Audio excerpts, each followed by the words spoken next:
السلام عليكم ورحمة الله وبركاته. ازيكم يا حبايب قلبي؟ عاملين ايه؟ وكل سنة وانتم طيبين ورمضان كريم. ويلا النهاردة بقى معاكم فيديو تنظيف عميق للمطبخ، وهنرص كمان الحاجة اللي احنا جبناها جديدة اللي انتوا شفتوها، المشتريات اللي شفتوها معايا في الفيديو اللي فات. بس يا ريت لو عجبكم بقى الفيديو ما تنسوش كده اللايك والاشتراك في القناة، وفعلوا زر الجرس على الكل علشان يوصل لكم دايما مني كل جديد.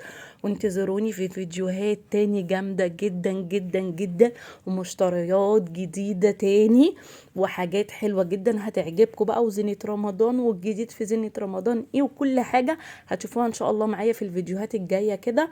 وان شاء الله الفيديوهات الجاية هتعجبكم، بس لو لسه ما اشتركتوش اشتركوا عشان تتفرجوا على الحاجات الجديدة اللي انا هنزلها. اول حاجة كده يلا نسمي الله ونصلي على رسول الله عليه افضل الصلاة والسلام. انا كده بقى قاعدة في البلكونة، ونزلت بقى ولادي المدرسة، وقاعده كده بفطر الصبح. ويلا بينا بقى نبتدي على التنظيف كده على طول. اول حاجه كده بعد ما نسمي الله ونصلي على رسول الله ونستعين بالله، ونقوم بقى نخلص اللي ورانا تنظيف بقى عميق. معلش بقى انا اتاخرت عليكم شويه في الفيديو دوت. اول حاجه كده معايا لازم تنضفي الرخامه كويس جدا. اهم حاجه قبل ما تبتدي التنظيف تمسكي الرخامه كده تلميعه وتنظيفها حلوه، بحيث ان انت هترصي اي حاجه تبقى الحاجه نظيفه مكان الرخامه يعني. اول ضرفه كده ابتديت بيها، جبت بقى البليدج. انا عشان المطبخ عندي طبعا خشب، مش بعمل بالميه ولا اي حاجه. بجيب بقى البليدج زي ما انتوا شايفين كده. اصلا يعني المطبخ عندي عامل ازاي من جوه. متجوزه بقى لي كام سنه، بس الحمد لله محافظه طبعا على حاجتي. مسكت كده اول ضرفه دي اللي فيها الايه الاجهزه الكهربائيه، نضفتها ومسحت المشمعات بتاعتها، ومسحت الاجهزه خليتها زي الفل وبتلمع كده زي ما انتوا شايفين. ورحت مرجعاهم تاني مكانها. بما ان احنا بقى بننضف الاجهزه، مسكت الكاتل حطيت فيه بيكربونات الصوديوم وشويه خل وملح ليمون، ولعت عليه وغسلته. بعد كده دخلت على ضرفة المنظمات دي. جميلة جدا يا جماعة. فضيت كده كل المكرونات والحاجة اللي معايا، ورحت ماسكاهم بقى غسلاهم وهنشفهم كويس جدا. كل دي المنظمات بصراحة بتنظم لك الضرفة، ما بتخليكيش المكرونة والحاجة كده مبعترة ومرمية، لا جميلة جدا جدا. يعني اللي لسه ما جابهاش يلا بقى هاتيلك شوية منظمات كده نظمي بيها الضرفة عندك.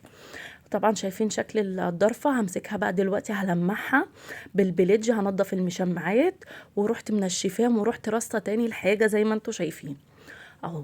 بس ما رصيتش في ساعتها فيها البقوليات والمكرونات. قلت لا اما اسيبهم برضو ايه ينشفوا برضو خالص، انا نشفتهم خالص من الميه، بس قلت ايه عشان ارص الحاجه كلها ايه مره واحده. رحت بقى على البوتاجاز كده رشيت عليه سترس، وسبته لغايه ما عملت الضرفه بتاعت الايه الحلل.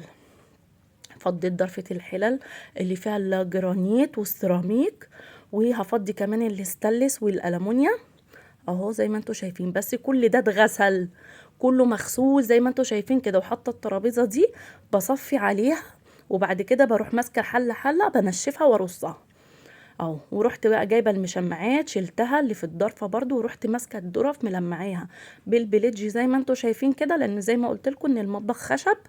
ورحت ملمعاه بقى. بصوا انا مخلياه من جوه اصلا زي الفل. ايدي فيه، طالما ايدك في الحاجه هتفضل الحاجه كده نظيفه معاكي. بس طالما احنا بقى بننضف تنظيف عميق، ما تخليش حاجه تيجي عينك عليها عايزه تتنضف وما تنضفيهاش. كل حاجه يعني انا الحله حطاها نظيفه بس غسلتها ونشفتها ورصيتها تاني. انا بحب كده. يعني بحب اول باول ايدي تبقى في الحاجه، حتى الحاجه بتشيليها وبتعمليها بس تحتيها نظيف. مش بتتعبي بقى في التنظيف ان الحاجه بقى تبقى لازقه لا يا جماعه، دايما خلي كده ايدك في الحاجه، هتفضل حاجتك نظيفه. ودايما كده استعيني بالله وصلي على رسول الله عليه افضل الصلاه والسلام. كده برص الجرانيت والسيراميك زي ما انتوا شايفين كده، وبنشف كل حاجه واروح رصها. بنشف كله مره واحده واروح رصها مره واحده زي ما انتوا شايفين كده. وترصي الحاجه بنظامك، شوفي انت بتستعملي ايه، ايه الحاجه اللي انت عايزاها تبقى قريبه ليكي، ايه الحاجه اللي انت مش بتستعمليها قوي كده. انا طبعا ايه دايما الحلل طبعا بتستعمليها، بس انا بحب ايه احط الحله فوقيها غطاها واحط الاصغر فوقيها زي ما انتوا هتشوفوا كده في الرص. يلا يا جماعه سميتوا الله صليتوا على رسول الله عليه افضل الصلاه والسلام. انا عايزاكم تنتظروني في فيديوهات جامده جدا جدا. شايفين يا جماعه شكل الحلل بعد ما رصيتها، ورحت مفضيه كمان علب التوابل وغسلاها ومنشفاها زي ما انتوا شايفين كده، خليتها بتلمع ازاي.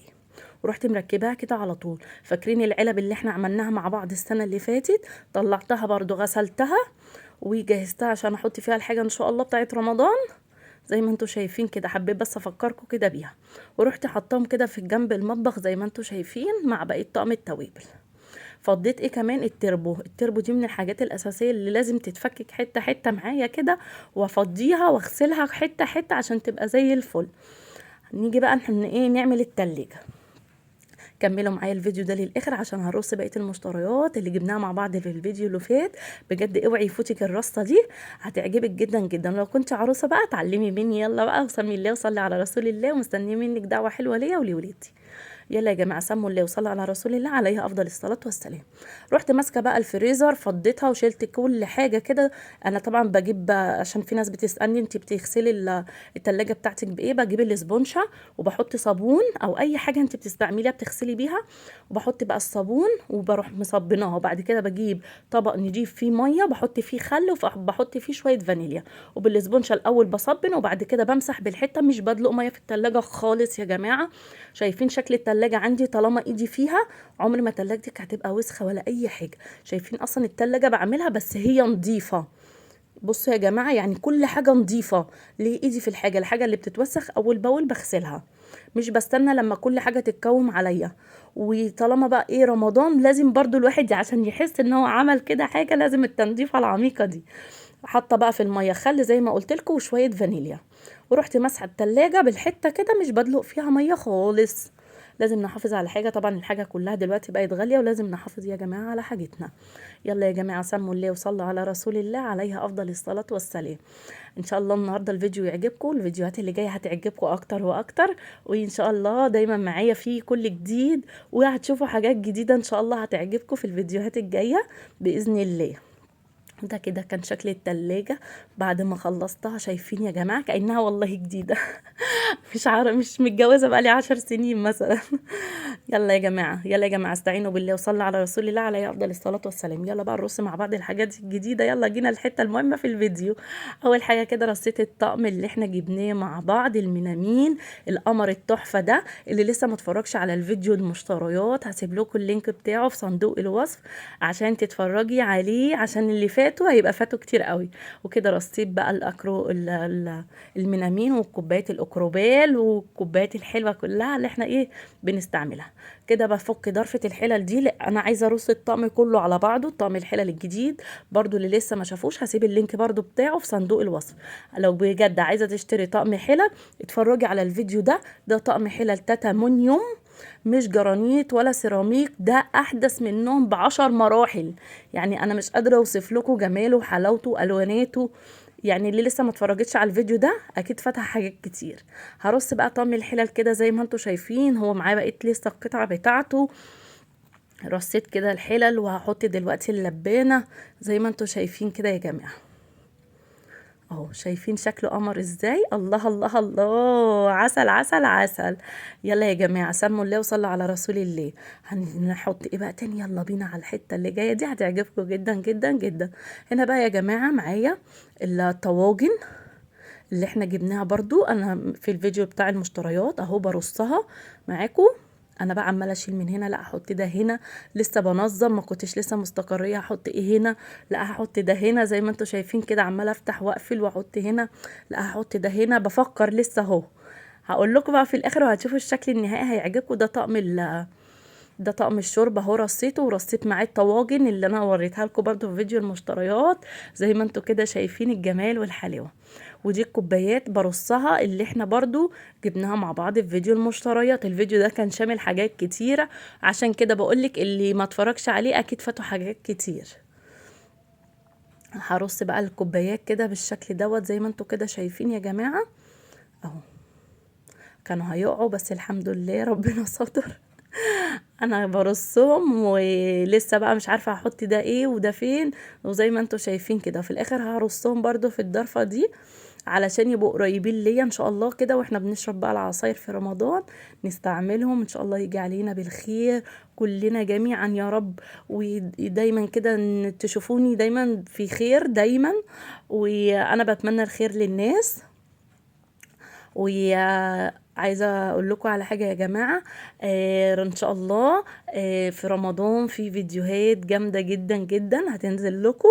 اوعوا تنسوا اللايك الحلو بتاعكم. هنا كنت حطيت الطواجن بس لسه هكمل كمان بقيت فرشة الضرفة دي.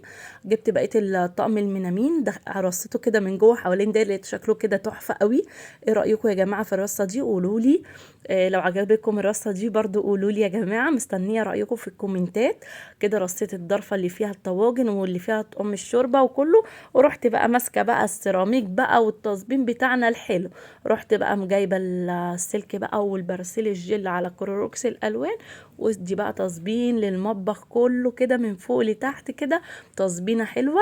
وشلت المشمعات، طبعا انا حاطة مشمعات فوق المطبخ كده زي ما انتوا هتشوفوها دلوقتي. ومن فوق الحتة اللي ورا المطبخ دي بمسحها كده بالحتة زي ما انتوا كده شايفين. او خليت السيراميك انا بعمل بالحته بس الحتت اللي هي ايه فوقيها المطبخ الخشب، علشان طبعا ما ينفعش اجيب عليها ميه. لكن بقيت المطبخ بغسله عادي، السيراميك يعني بغسله عادي وبدلق عليه ميه. بصوا هشيل برضو المشمع دوت، بنضفه وبرجعه برضو تاني مكانه، بنشفه كويس جدا.